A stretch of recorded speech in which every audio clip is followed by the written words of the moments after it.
When somebody supports you and all of a sudden lose interest in you, please let them go. There are 11 kinds of men, but I'll just give you 3 because I have so much to share. Number 1, passive men. These passive men are not meant to be in your life. They are a one-off material. You may meet them once or twice. You enter into disaster when you now cling onto them. They are passive. In Matthew 27:32, one of them was called Simon the Cyrene. Only once, as Jesus was passing, they compelled him to help Jesus carry the cross. They compelled him. He was under pressure. Passive helpers are compelled helpers. They may not do it willingly, but situation will connect them to do it. You meet passive helpers, all they may give you is a single help for the rest of your life. The problem you have is when you want to turn passive helpers to active helpers. When somebody supports you and all of a sudden lose interest in you, please let them go. When you have that understanding, you stop hurting them or hurting yourself. A passive helper comes in, and when they do what they want to do, you cannot keep them, you can't hold them, because the compulsion is gone. Many of us, when God brings a passive helper, want to turn them to active helpers. Simon of Cyrene was only needed at that point for the cross. A passive helper may just come in once, help you get a job. You make a mistake when you go back to him to try to help you get promotion, because he's done with his assignment. Passive helpers are always in transit. Number 2, conditional men. This kind of man is determined by exchange. There must be something you bring to get something. There must be something you put on the table. Conditional men are the kind of men that a man called Joseph met. Without his capacity to interpret a dream, he could not have accessed the palace. You must have something you bring to the table. You must bring ideas. You must bring dreams. You must bring visions. In Genesis 41, when we saw what God did by the lifting of Joseph, it was on the platform of a dream that was interpreted. To meet this kind of man, you must have something they need. To meet this kind of man, you must have something they crave for. To meet this kind of man, in Daniel chapter 1 verse 20, he said, concerning the matters of wisdom and understanding, he said, the king inquired of them.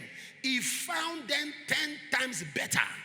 So what stood Shadrach, Meshach, and Abednego and Daniel was that in matters of wisdom and understanding, whenever the king asked a question and everyone prefers an answer or a solution, when he looks at Daniel, looks at Shadrach, looks at Abednego, whatever comes out of them was 10 times better in wisdom, in understanding. That was conditional.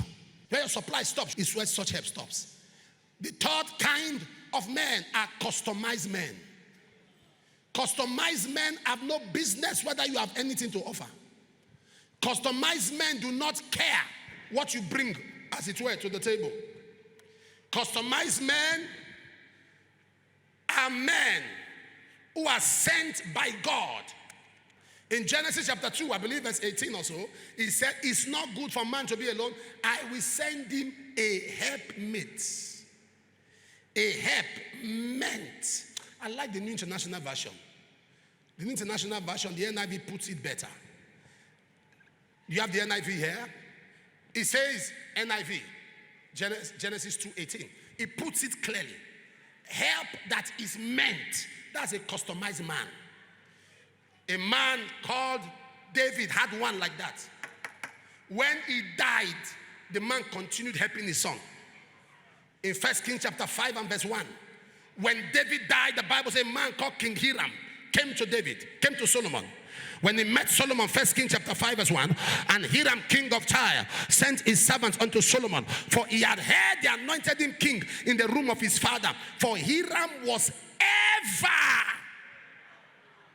a lover of David. In fact, the only house David built, Hiram built it. As soon as he heard they made him a king, he built it.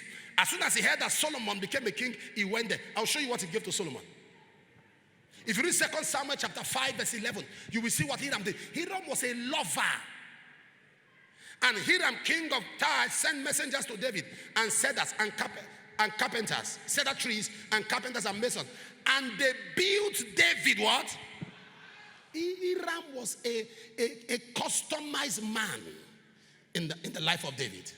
If you read 1 Kings 5, verse 10 and verse 18, you will see Hiram's impact in the life of Solomon. 1 Kings chapter 5, verse 10.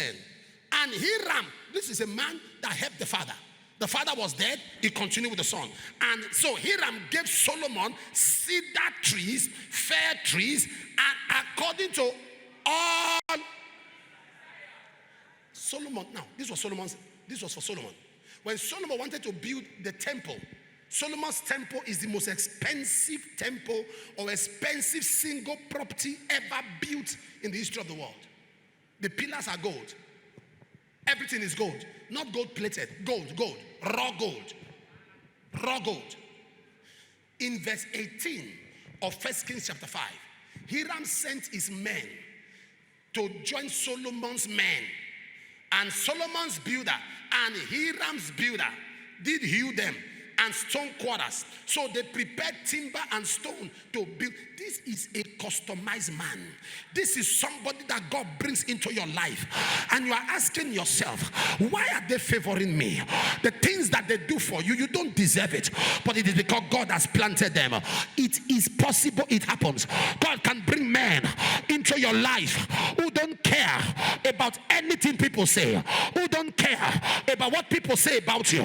Who don't care about how people see you. Who don't care about people's opinion. And they just help you because they are on assignment by God. God plants a liking. God plants a love. God plants a desire. They want to see you do well. Wherever you are today, under the sound of my voice, as God gives you provision, may God bring customized men. May God bring customized men. They will come into your life to help you. They will come to your business to help you. They will come to your profession to help you. If your amen is louder, they come your way.